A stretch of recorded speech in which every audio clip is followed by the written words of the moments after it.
Bom dia, Lucimar. Bom dia, dona Otelina. Tudo bem com vocês? Bom dia, Neuza.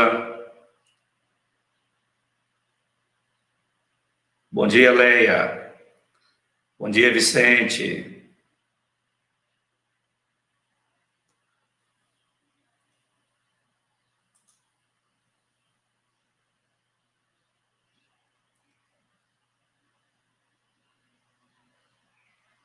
Bom dia, Edilene. Prazer tê-la aqui, que alegria. Deus abençoe sua vida. Presbítero Plínio, bom dia. Lídia, bom dia. Que bom ter vocês aqui, irmãos. Lúcia Cristina, bênção. Obrigado pela presença, bom dia.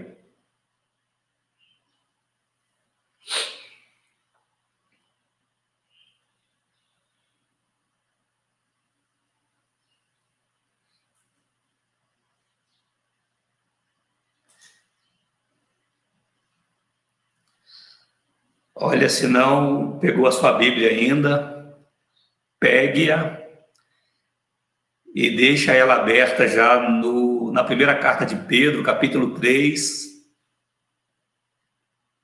O texto da nossa reflexão nessa manhã está nessa carta preciosa de Pedro, capítulo 3, do versículo 1 até o 7.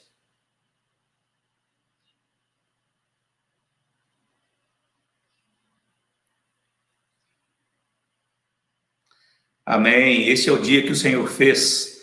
Alegremo-nos nele. Um feliz domingo a todos os amados. Mensagem da Neuza aí para nós. Obrigado, Neuza.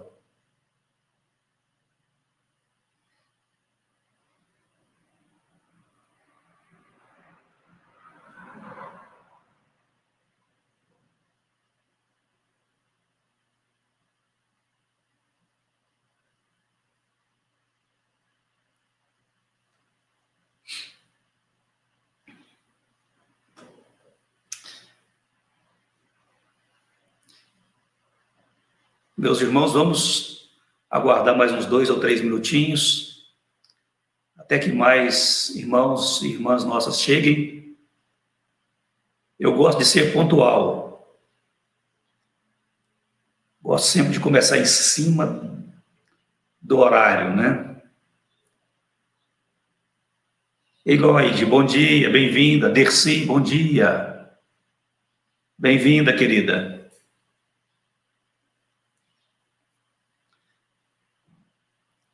Desci o problema ontem com o áudio na nossa live, não te tirou o sono não, né?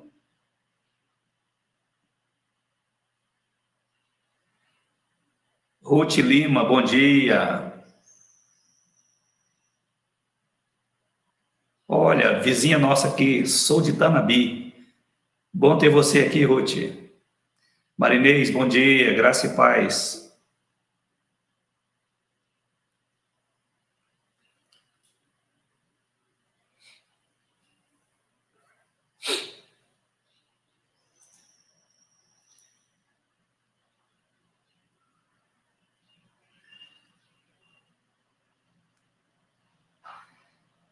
Ah, sim, do pastor Davi, da primeira de Tanabi. Transmita a ele o nosso abraço, viu, Ruth? Davi é um grande amigo.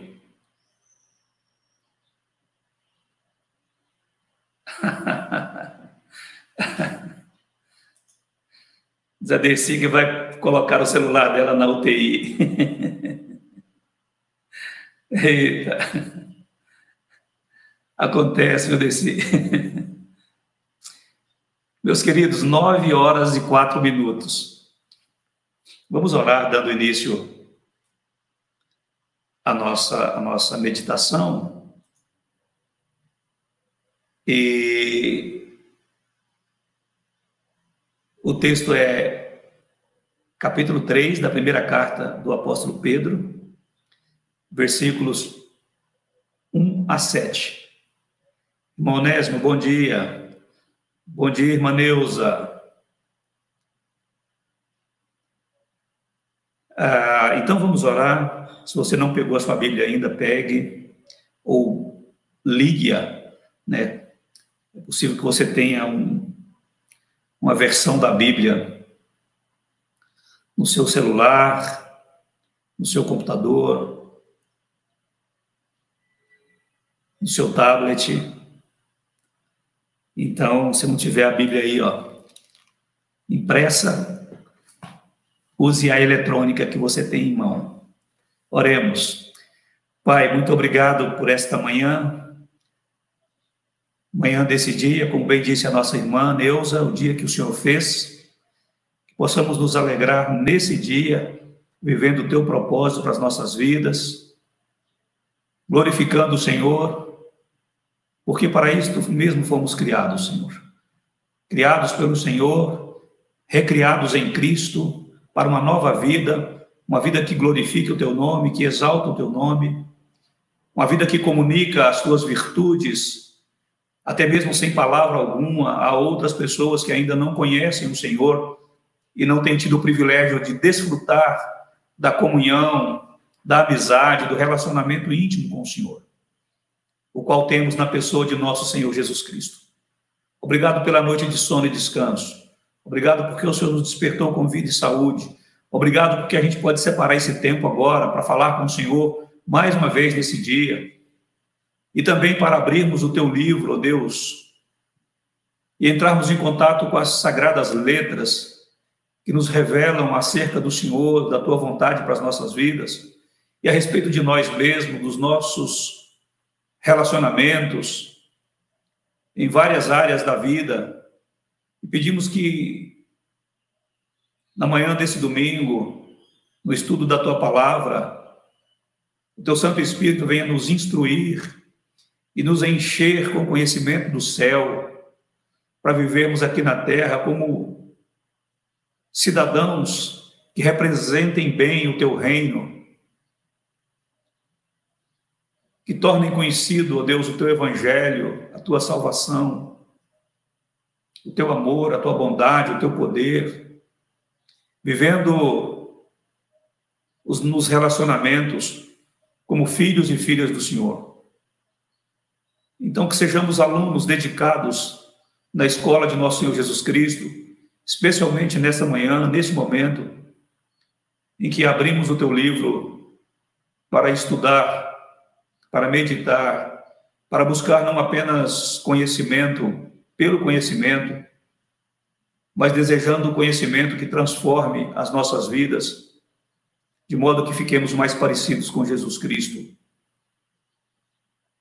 o nosso Senhor e o nosso Salvador, aquele para quem olhamos, aquele a quem seguimos, a quem nos submetemos, obedecemos, ele que é o autor da nossa fé e o consumador da nossa fé, ele que caminha conosco em todos os momentos, em cada situação, cada circunstância. Obrigado, Senhor Jesus, pela tua companhia conosco, pelo teu cuidado para com as nossas vidas e famílias. Abençoe rica e poderosamente a vida de cada um dos meus irmãos e de cada uma das minhas irmãs presentes aqui nesta live, nessa manhã, Senhor. E com cada um deles, abençoe suas respectivas famílias, ajudando-os nas lutas e dificuldades e fortalecendo-os na caminhada com o Senhor, enchendo o coração de fé e de esperança, fé e esperança no Senhor. Obrigado, Pai Santo, e ajuda-nos na meditação, no estudo, no aprendizado, na prática da palavra do Senhor. Em nome de Jesus. Amém. Meus queridos, como já anunciamos, o texto é primeira carta de Pedro, capítulo 3, de 1 a 7. Dou as boas-vindas ainda a Yara, a irmã Alice, a Miriam. Então vamos ao estudo desta manhã. Primeira carta de Pedro, capítulo 3. A vida exemplar cristã, deveres dos casados. Mas como eu falei no final do culto do domingo passado, Esse é um estudo que se destina apenas a quem é casado? Não. É uma orientação para quem está casado, é uma orientação para quem pretende casar algum dia, mas é, acima de tudo, irmãos, uma orientação para quem deseja ser instrumento de bênção, como servo de Deus, como serva de Deus, para abençoar a vida de casais e de famílias. O que nós vamos ouvir aqui hoje, o que nós vamos estudar aqui hoje, eu não tenho dúvida nenhuma que vai ajudar você a lidar com tranquilidade e, acima de tudo, a lidar do jeito de Deus, e isso é o mais importante, lidar do jeito de Deus, o que traz tranquilidade, com certeza, com questões complicadas da vida, especialmente com esta situação que é complicada hoje, difícil falar sobre ela nos dias atuais, que é a submissão da mulher.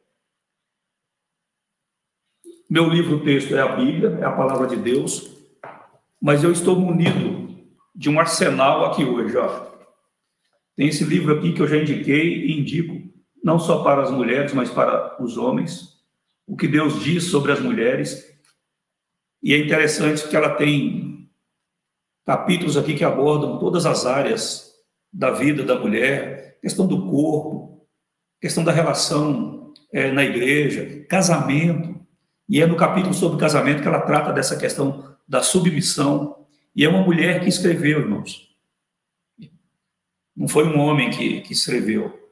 Então, eu recomendo para as mulheres e para os homens, para que a gente possa harmonizar com Deus no plano dele para essa relação entre homem e mulher.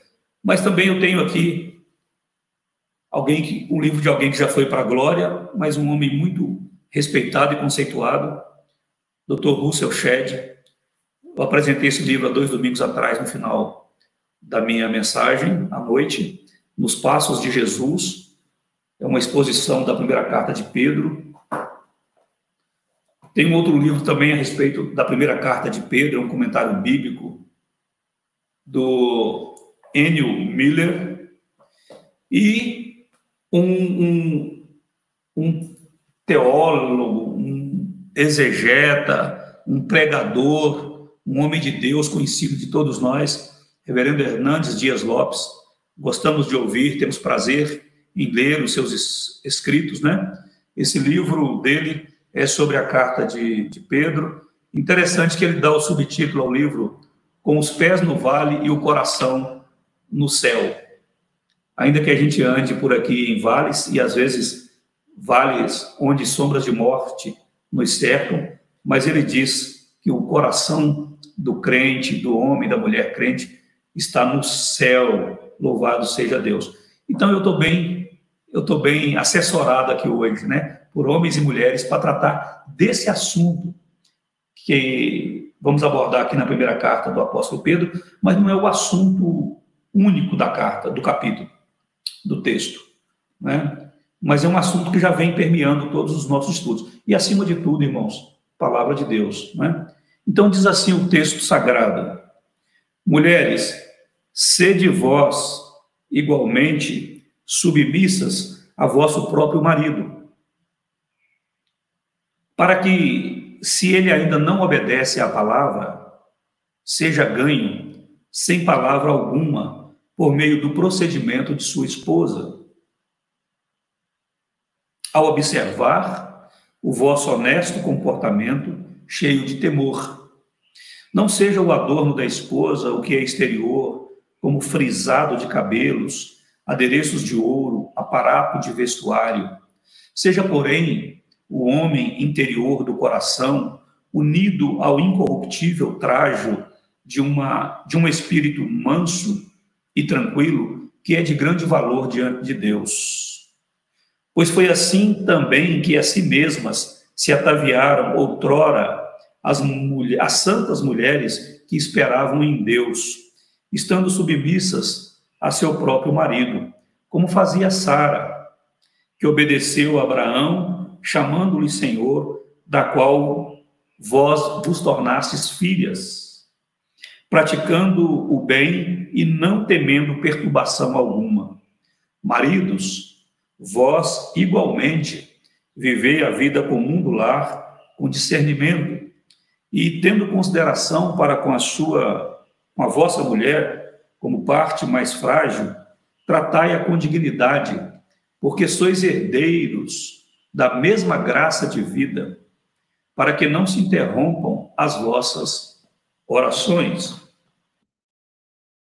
Disse que o assunto principal desse tópico é um assunto complicado e difícil nos nossos dias, por causa de dois extremos.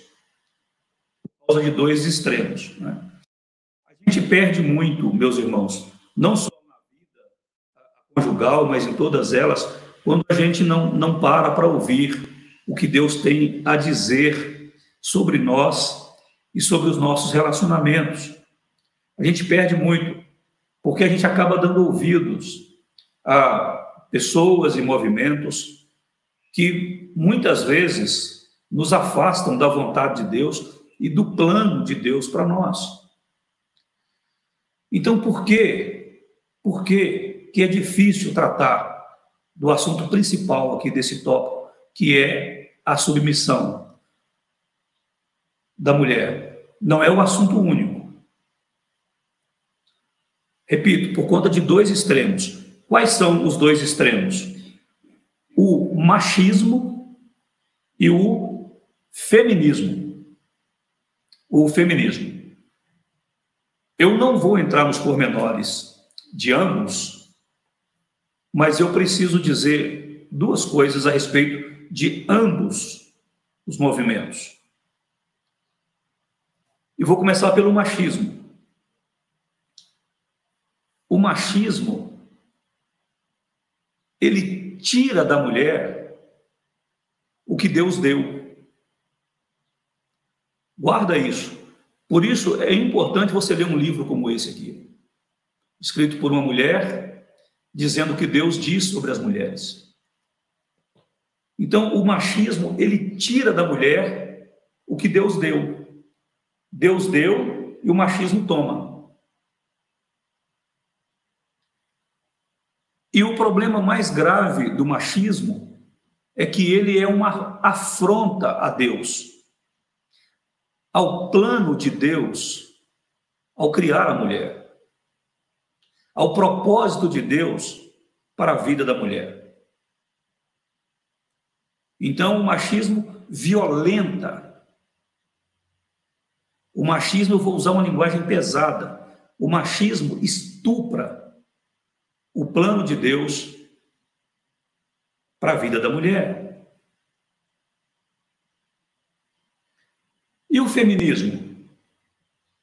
O feminismo, irmãos, nasceu com o propósito de abençoar as mulheres, de auxiliar as mulheres. Só que ele é fruto, ou ele vem na mesma embalagem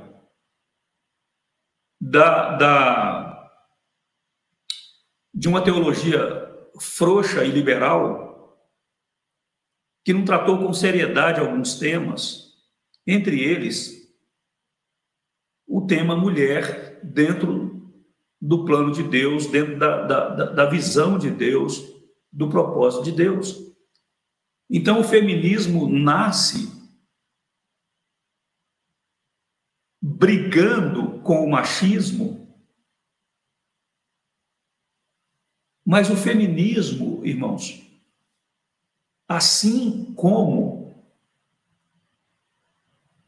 o machismo, o feminismo também é uma afronta a Deus. Porque enquanto o machismo toma das mulheres o que Deus deu, o feminismo tenta dar para as mulheres o que Deus não deu. Então, o grande problema desses dois movimentos e desses extremos é que ambos violentam o plano e o propósito de Deus para a vida das mulheres e para a relação entre homem e mulher.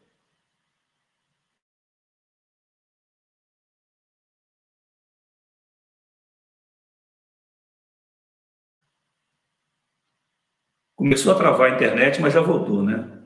Muito antes de favorecer e de fortalecer a vida da mulher, o feminismo, a exemplo do machismo, que afronta a Deus, ele fragiliza a vida das mulheres.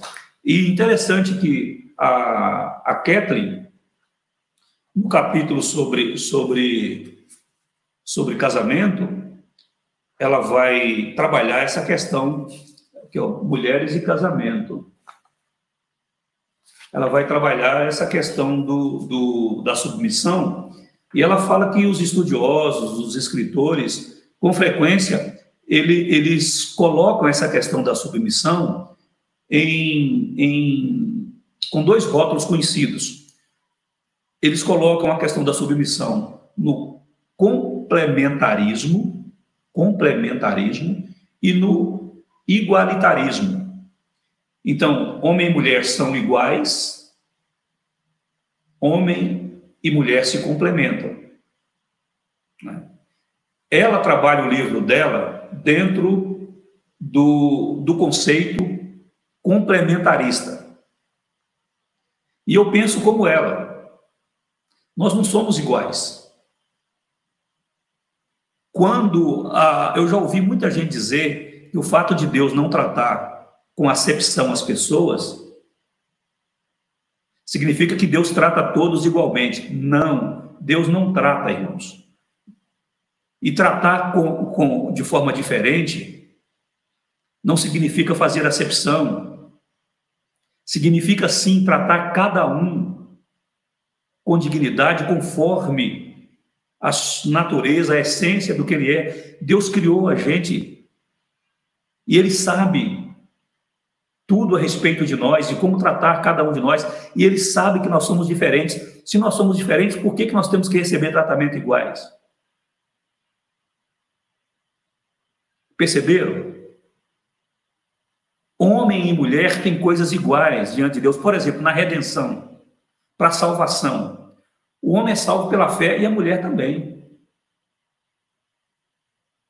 O valor da alma de uma mulher é o mesmo valor da alma de um homem. O preço que Deus em Cristo pagou pela vida de uma mulher, pela salvação de uma mulher, é o mesmo preço que ele pagou pela salvação e pela vida de um homem. Ambos são pecadores, ambos precisam se arrepender, confessar os seus pecados, entregar seu coração a Jesus para nascer de novo. Mas em muitas outras coisas nós somos diferentes. Muito diferentes. E graças a Deus pelas diferenças. E não é só entre homem e mulher, não. Entre homem e homem, entre mulher e mulher. Somos pessoas distintas, cada um de nós. Cada um de nós. Então, a Kathleen trabalha com a ideia do complementarismo, né? Que nós nos completamos. E essa é a verdade. O homem é um complemento da mulher, a mulher é um complemento do homem. Dentro do plano de Deus para a vida, em todos os sentidos, para a vida humana e para toda a criação dele. Então, queridos, é difícil tratar desse termo hoje, falar de submissão, em qualquer contexto, por conta dessas polaridades, desses extremos, machismo e feminismo. E ambos fazem mal à mulher. O machismo, tira o que Deus deu. O feminismo dá o que Deus não deu. E nós precisamos conhecer o que a palavra de Deus tem a dizer a respeito de cada assunto na nossa vida, especialmente sobre esse assunto, né?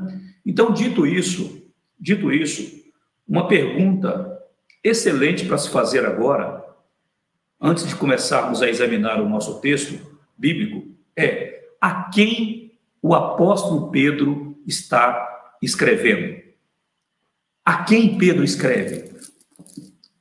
Vocês que já têm tem acompanhado as nossas reflexões desde o capítulo 1 desta carta, já sabem que Pedro está escrevendo aos crentes dispersos e forasteiros, num contexto de perseguição e sofrimento. Então, é uma carta que fala de fé, de esperança e de vitória, mas o contexto era de sofrimento, o contexto era de perseguição. Esses crentes estavam vivendo espalhados por uma região e fora da sua pátria, enfrentando muitas lutas e dificuldades. Mas Pedro está escrevendo especificamente, objetivamente, dando orientação para os cristãos. Olha o início do capítulo 1, como ele começa, e como ele se refere a essas pessoas, chamando-as de irmãos, várias vezes. Então, Pedro está se dirigindo a homens e mulheres, crentes em Jesus Cristo, de todas as idades, num contexto específico lá da sua época, de sofrimento, de perseguição, de dor, mas ele está se dirigindo, porque é a palavra de Deus para nós, para qualquer tempo, época, em todos os lugares, a homens e mulheres crentes de todas as idades. Mas nesse texto, especificamente falando, capítulo 3, de 1 a 7, Pedro se dirige às mulheres crentes casadas com homens que ainda não se converteram. Mulheres, sejam vós igualmente submissas a vosso próprio marido, para que, veja, se ele ainda não obedece à palavra, se ele obedece à palavra, não muda nada a orientação de Pedro, a exortação de Pedro. Mas se ele ainda não obedece à palavra, a mulher sem palavra alguma, diz aqui, deve ganhar o marido. Então, é uma palavra aos crentes. E aqui ele faz questão de olhar com muito carinho para as irmãs que viviam com homens ainda não convertidos. Ele não se dirige à mulher não convertida, ele não se dirige ao homem não convertido, ainda que casado com uma mulher crente. Mas lá no versículo 7, ele vai se dirigir ao homem crente. Maridos, vós igualmente vivei a vida comum do lar. Então, Pedro se dirige aos crentes de um modo geral, mas aqui no capítulo 3, ele fala a respeito desse relacionamento entre marido e mulher, essa vida dentro do lar, no contexto do casamento, e ele olha com muito carinho para aquela mulher que o marido ainda não havia se convertido. Já eu vou dar mais detalhes a respeito disso. Então, ele se dirige aqui a todas as mulheres? Não. Se dirige a mulheres crentes em Jesus Cristo. Ele fala no versículo 7 com todos os homens? Não. Ele fala com homens crentes. Por isso são deveres cristãos. É a vida exemplar cristã dentro do lar.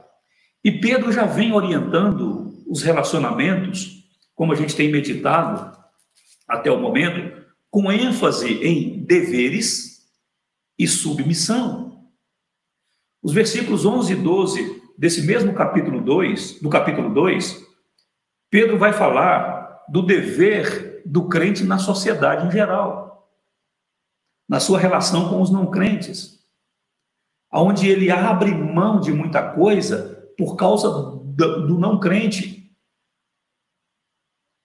Então ele deve ser um exemplo na sociedade, em meio ao não cristãos, porque ele é de Cristo, ele tem um Senhor sobre a vida dele, e esse Senhor é Cristo. Do versículo 13 até o 17, aqui no capítulo 2, Pedro vai falar da submissão do crente às autoridades. E eu lembro ainda que Pedro estava vivendo dentro de um sistema de governo impiedoso, maldoso. estava inclusive perseguindo a igreja. Pedro mesmo foi alvo de perseguição por parte desse governo. E os crentes que estão recebendo essa carta estavam sendo alvo de perseguição desse governo, dessa autoridade, desse rei que estava no trono, ou do imperador que estava sentado na cadeira de comando. E é em relação a esse tipo de governo que Pedro está chamando os irmãos a se colocarem voluntariamente sob a autoridade, porque submissão é isso. É você voluntariamente, decisão pensada, calculada, se colocando debaixo da autoridade de alguém que está de fato no comando. Não importa se é uma pessoa boa ou má, se vai promover o bem para você ou não. Mas Pedro diz que, como cristão, você tem que se sujeitar. Obviamente, com limites, nós sabemos disso. Se for para negarmos a nossa consciência em relação a Deus, se for para a gente afrontar a Deus, a palavra de Deus como um todo, irmãos, diz que é melhor você morrer, mas não negar a Cristo, não negar a sua fé. Mas enfatizar a sua fé não é desrespeito à autoridade, não é insubmissão à autoridade. É você reafirmar quem você é, reconhecendo, sim, como Jesus reconheceu diante de Pôncio Pilatos. Não, você não teria autoridade nenhuma sobre mim se lá do céu não fosse dado a você. Mas Jesus estava sujeito, submisso à autoridade de Pôncio Pilatos. Ele poderia ter se rebelado contra. Ele era o Senhor ali, todo-poderoso Deus. Jesus era Deus ali. E ele se submeteu a Pôncio Pilatos, né, que o entregou para ser espancado, açoitado e crucificado, mesmo não tendo visto nele crime algum, como ele repetiu mais de uma vez. Então, o apóstolo Pedro está trabalhando e orientando os relacionamentos com ênfase em deveres e submissão. No verso 17, Pedro fala desse relacionamento com os irmãos na fé. Do verso 18 até o verso 20 do capítulo 2, Pedro fala dessa submissão e dos deveres do empregado para com o patrão, do escravo para com o seu senhor. E ele diz que deveria ser assim não só para com o patrão e o senhor, que fosse bom e cordato, mas também a palavra que ele usa aqui, perverso, mas também com o patrão perverso, também com o senhor que era perverso. Então, aqueles irmãos deveriam agir como cristãos. E ele pega o próprio exemplo de Cristo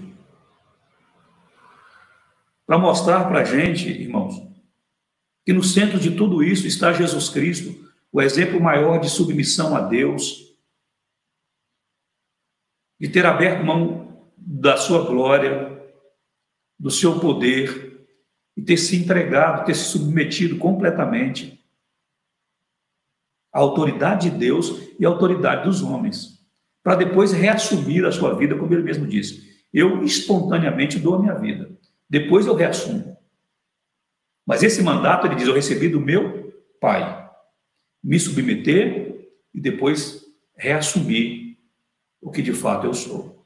Mas há momento para as duas coisas. Há momento para as duas coisas. Então, o exemplo máximo aqui é Cristo, e no meio disso tudo, Pedro coloca, do verso 21 até o verso 24, do capítulo 2, esse exemplo maior, e ele diz, Jesus deixou o exemplo para que pudéssemos seguir os seus passos. E fala da nossa submissão a Cristo, nós que agora nos convertemos a Ele, e é por causa dele, irmãos, é sempre por causa dele. Lá no verso 13, Pedro vai dizer, no capítulo 2, devemos nos sujeitar, ser submissos, viver os nossos deveres e responsabilidades por causa do Senhor. É sempre por causa do Senhor. Sempre. Tudo que fazemos, ou não, tudo que falamos, ou não, é por causa do Senhor, porque nós temos um Senhor nas nossas vidas. E este é Jesus Cristo. Então vamos, queridos irmãos, à análise do nosso texto. análise do nosso texto, né, feito essas considerações a respeito desses extremos, né, o machismo e o feminismo, a respeito dos destinatários da carta, a respeito desse contexto próximo, anterior, Pedro falando de deveres e de submissão em várias esferas de relacionamento na sociedade e dentro da igreja também.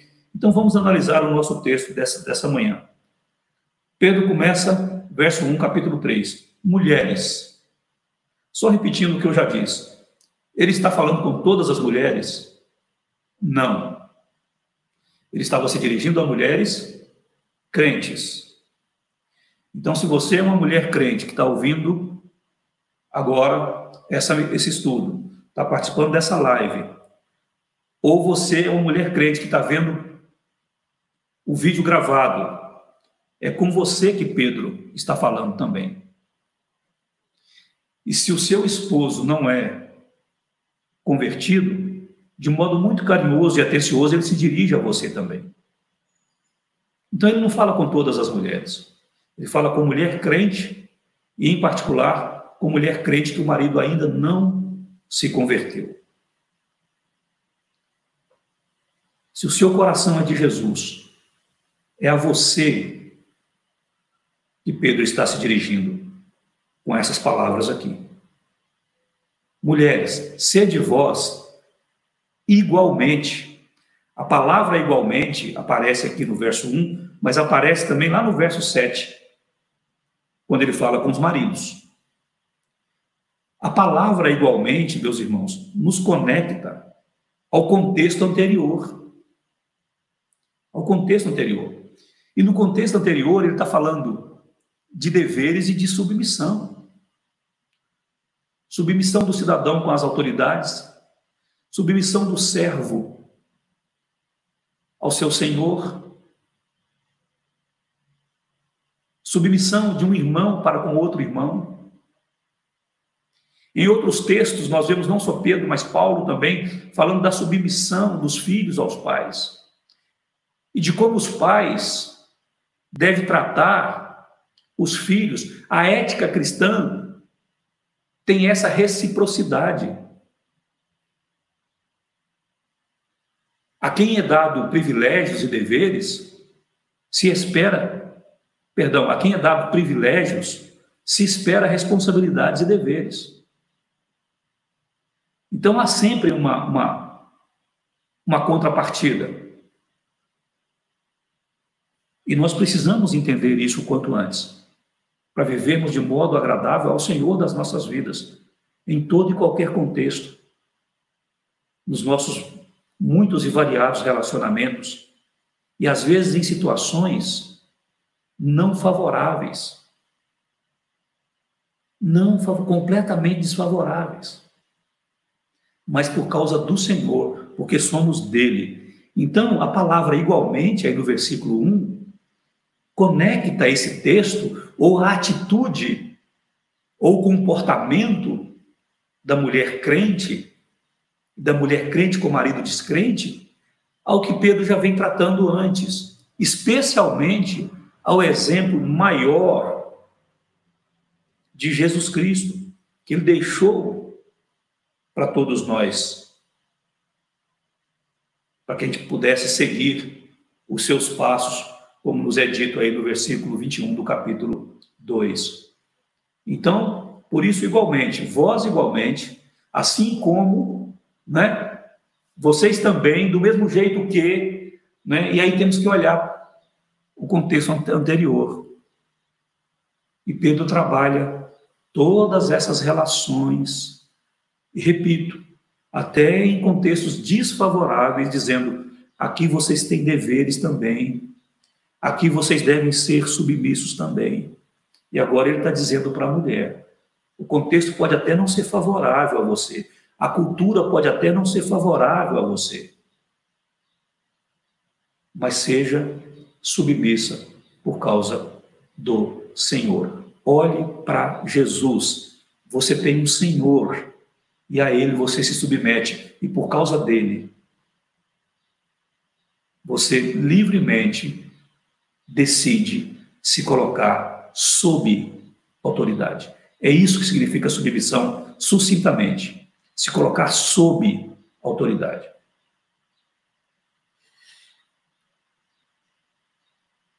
E aí ele diz, igualmente, sede vós igualmente o quê? Submissas. E aí a gente entra nessa questão complicada, e eu vou usar o Hernandes Dias Lopes para falar para vocês, primeiro, o que não é submissão e o que é submissão, segundo o texto do nosso irmão.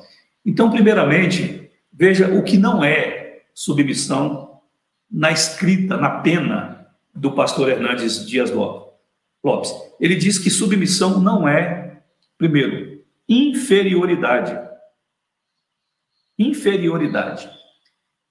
E ele busca como argumento o texto de 1 Coríntios 11:3.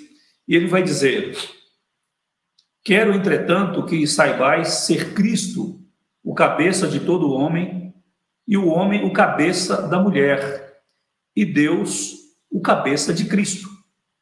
Veja, Cristo cabeça do homem, o homem cabeça da mulher, Deus cabeça de Cristo. E ele vai dizer, o Filho de Deus, Jesus Cristo, tem a mesma substância do Pai. Em nenhum lugar das Escrituras a Bíblia fala que Jesus é inferior a Deus Pai. Contudo, na economia da redenção, Cristo submeteu-se ao Pai sem jamais ser inferior ao Pai. Do mesmo modo, o marido é cabeça da mulher e nem por isso a mulher é inferior ao marido. Cristo não era inferior a Deus. Ele era igual a Deus. Eu e o Pai somos um. Quem vê a mim, vê o Pai. E as Escrituras nos dizem que Deus era cabeça de Cristo.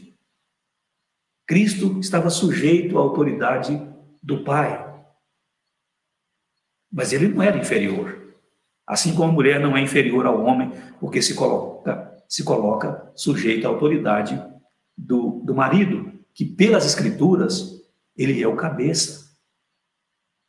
Ele é o cabeça. Ele pode até exercer mal essa sua autoridade, esse seu privilégio, essa sua responsabilidade. Mas isso não dá direito, irmãos. E aí eu volto a dizer, leia a Bíblia.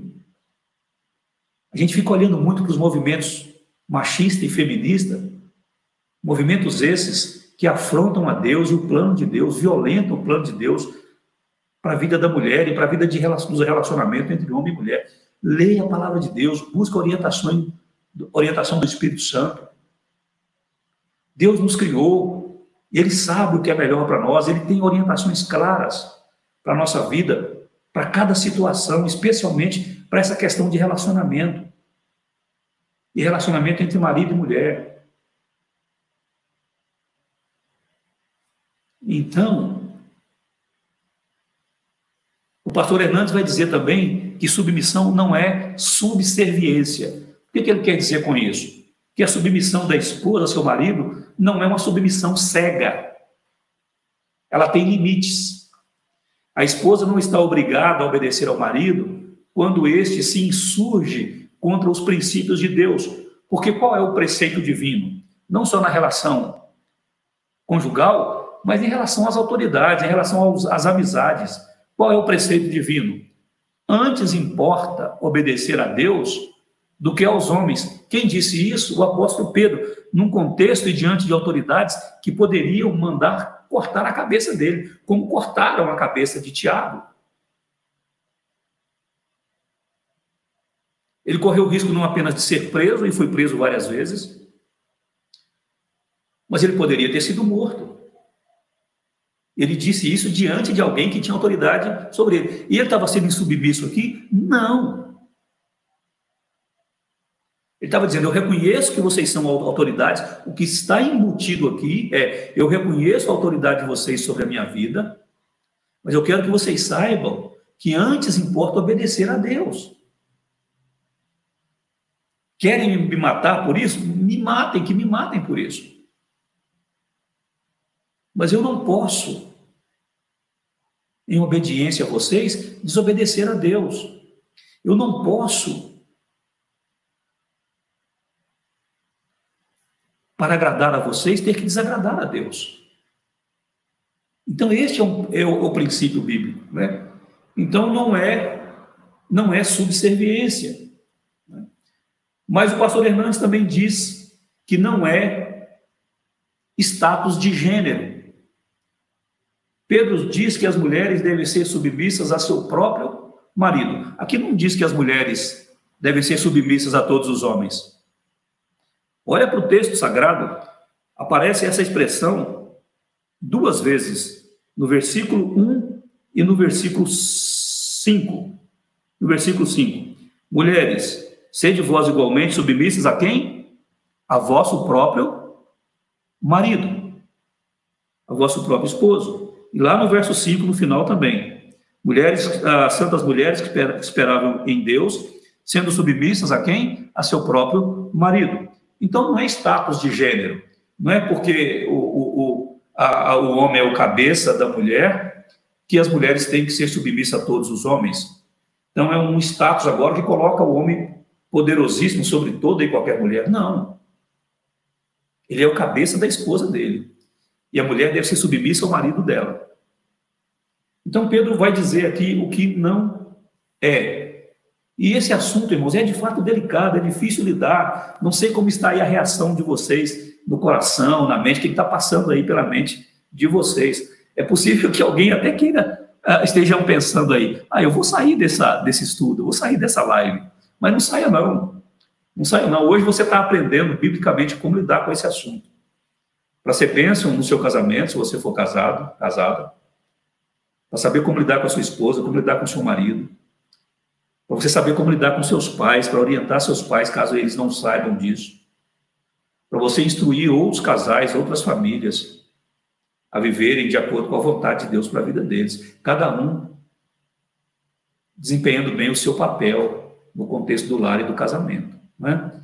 Mas o Hernandes Dias Lopes vai dizer para nós o que ele entende como submissão.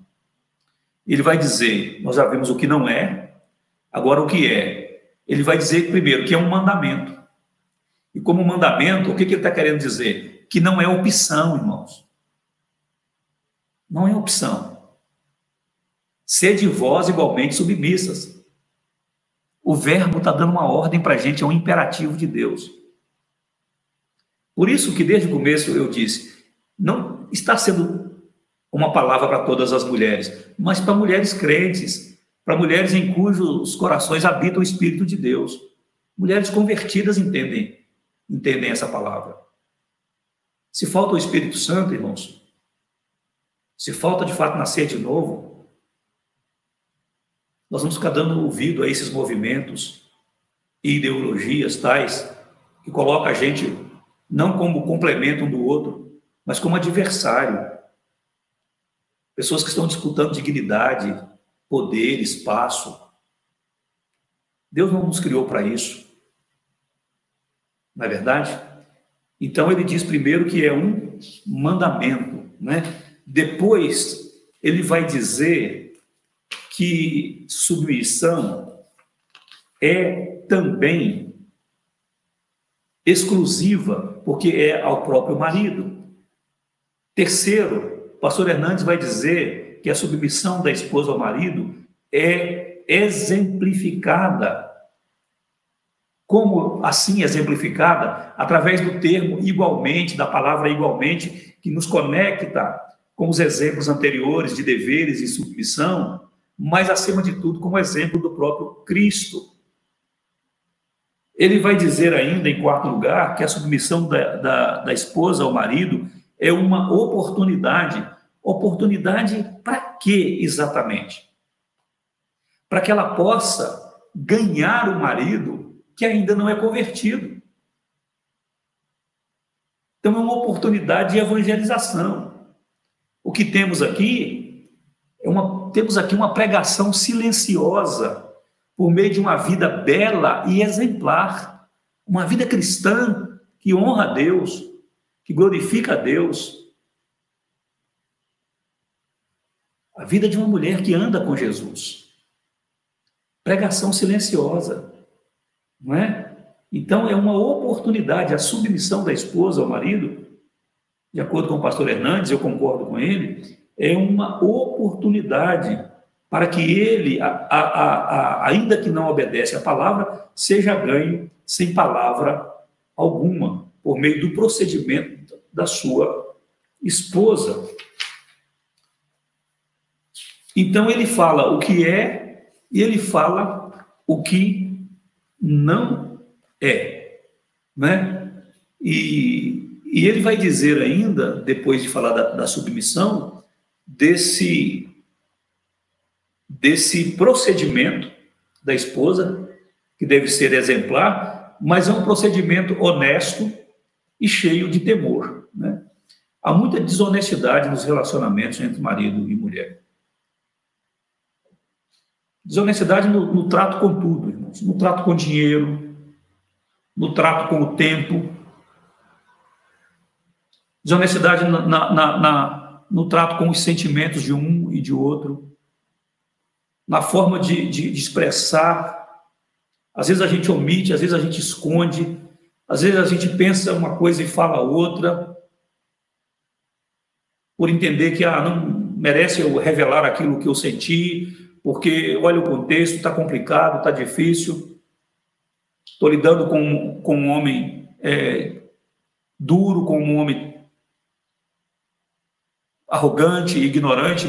Veja, irmãos, nós vamos falar ao marido já. O fato do marido ser o cabeça da mulher, da sua esposa, não dá a ele o direito de ser grosso, de ser um ditador, de ser um déspota. Mas a mulher crente, a palavra de Deus não dá para ela a abertura de ser insubmissa a um marido que ainda não entendeu qual é o papel dele na relação conjugal. Inclusive, pelo procedimento cristão dela, cheio de temor, como diz aqui no final do verso 2, do capítulo 3, é que ela poderá ganhá-lo para Jesus. Não é o comportamento do outro, o jeito do outro, que formata o meu jeito e o meu comportamento, que determina o modo como eu vou agir e reagir. O que determina o modo como eu vou agir e reagir na relação conjugal é o senhorio de Jesus sobre a minha vida. É o tanto que eu estou sujeito a Cristo. É o quanto eu me submeto a Ele.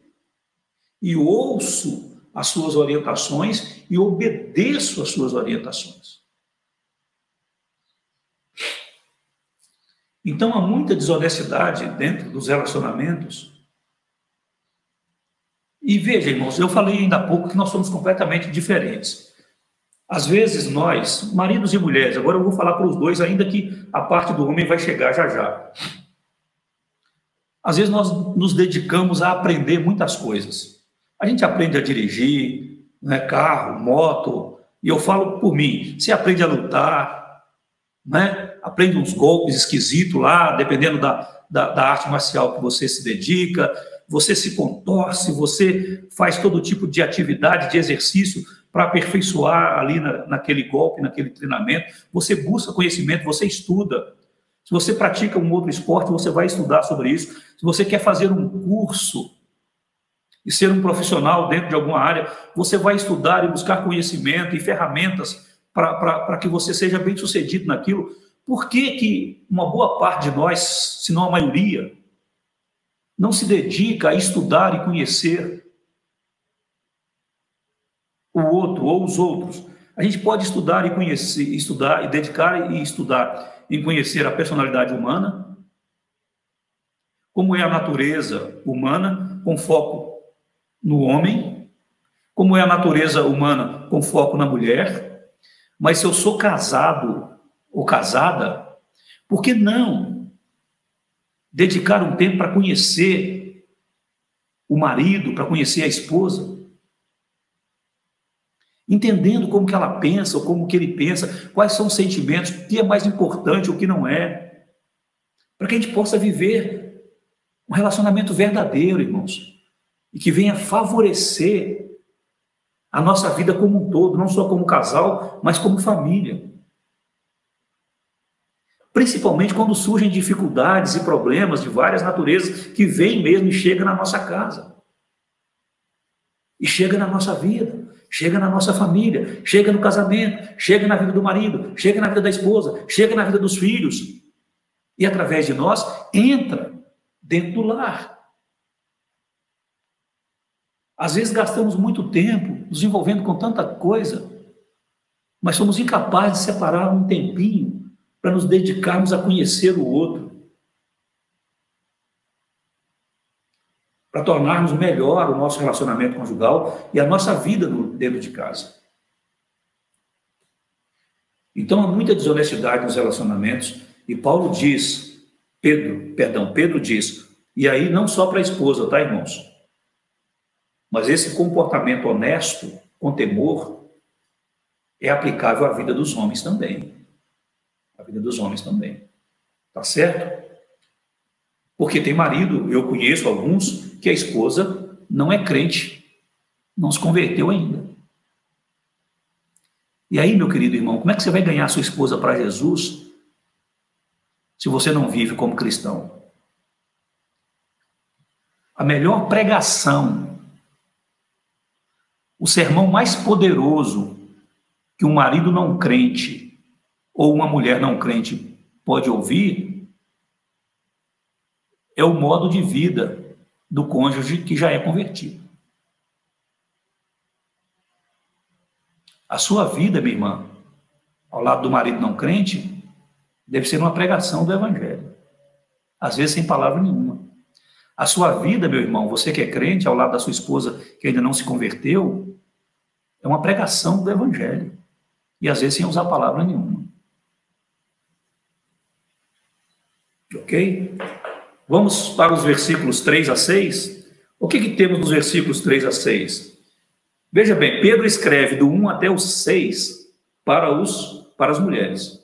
Depois que ele escreve só o 7 para os maridos. Meus irmãos, parece estranho que a maior parte das orientações sejam dirigidas às mulheres e não aos maridos.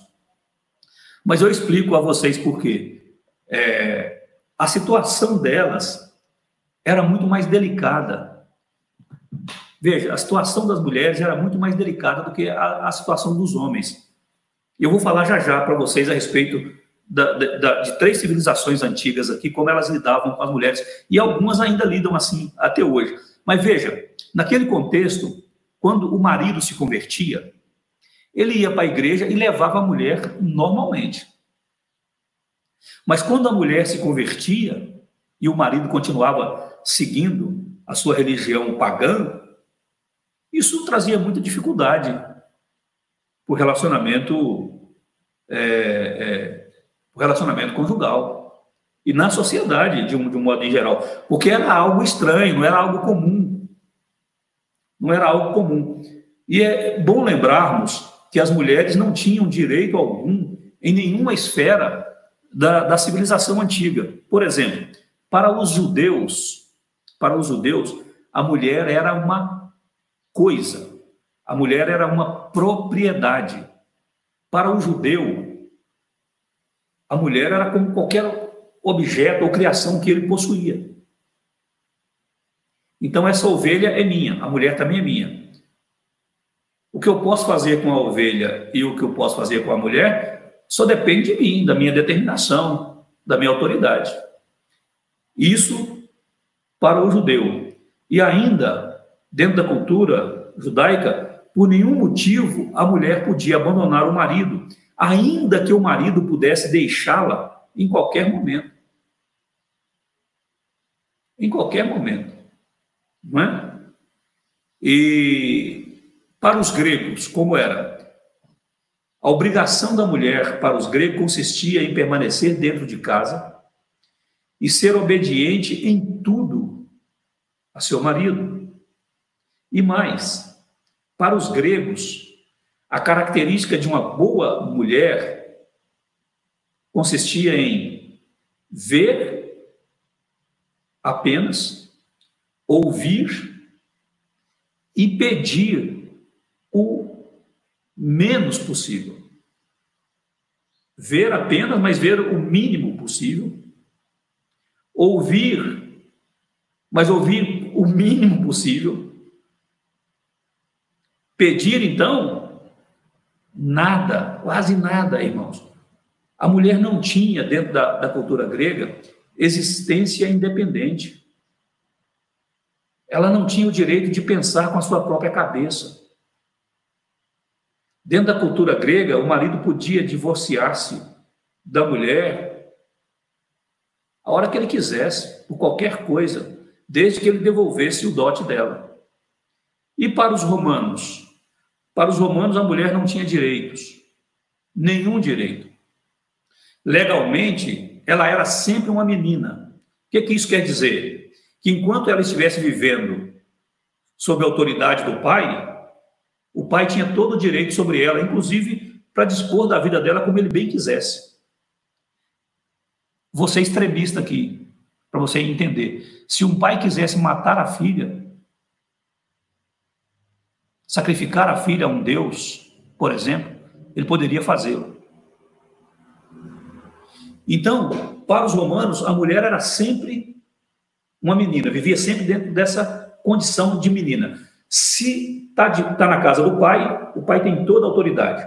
Se ela sai da casa do pai e se casa, agora é o marido que tem toda a autoridade absoluta sobre ela. E ela estava inteiramente sujeita ao marido, totalmente à mercê desse marido. Então, queridos, Pedro está se dirigindo a essas mulheres.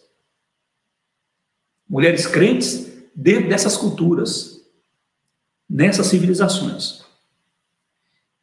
E vivendo nessas culturas, sujeita a esse tipo de tratamento, o apóstolo Pedro fala a respeito de adornos, de adereços, de enfeites, de acessórios.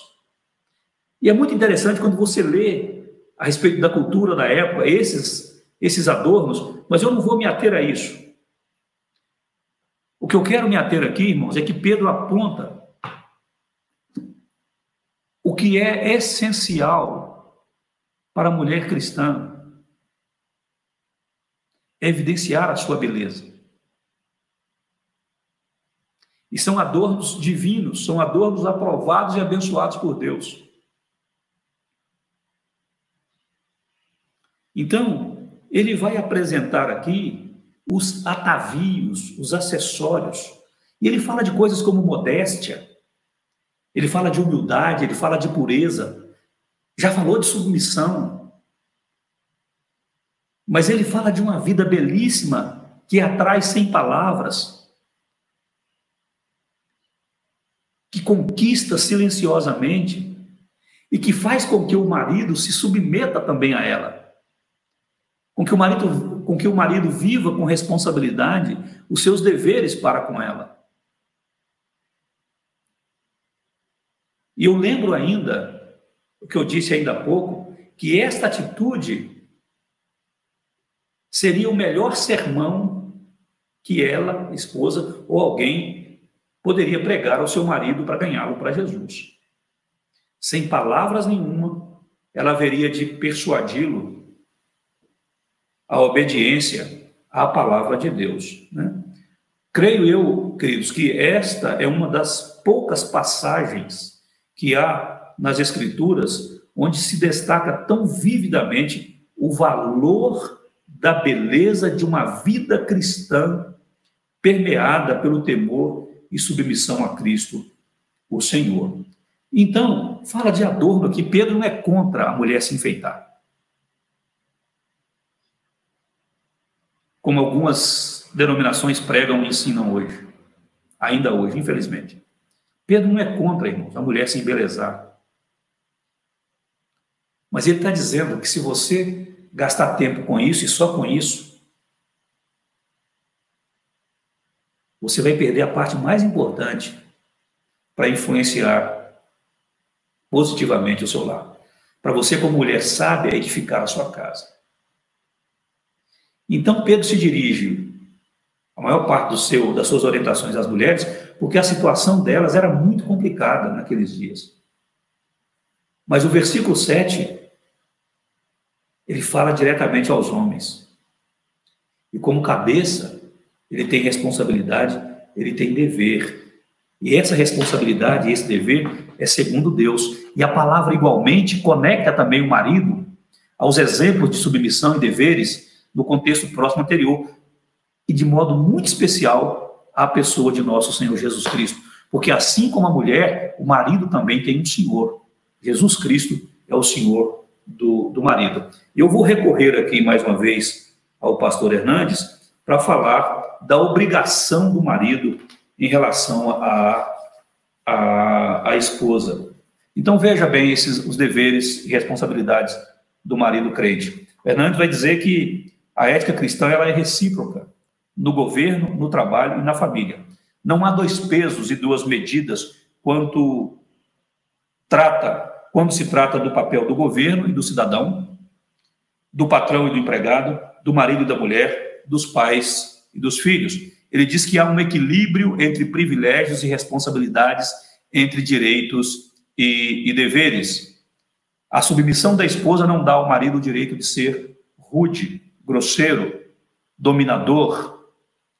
O uso do termo igualdade, direcionado aos maridos, revela que, longe de a submissão da esposa ser uma plataforma confortável que lhe permite explorar a esposa, é, na verdade, um campo de serviço.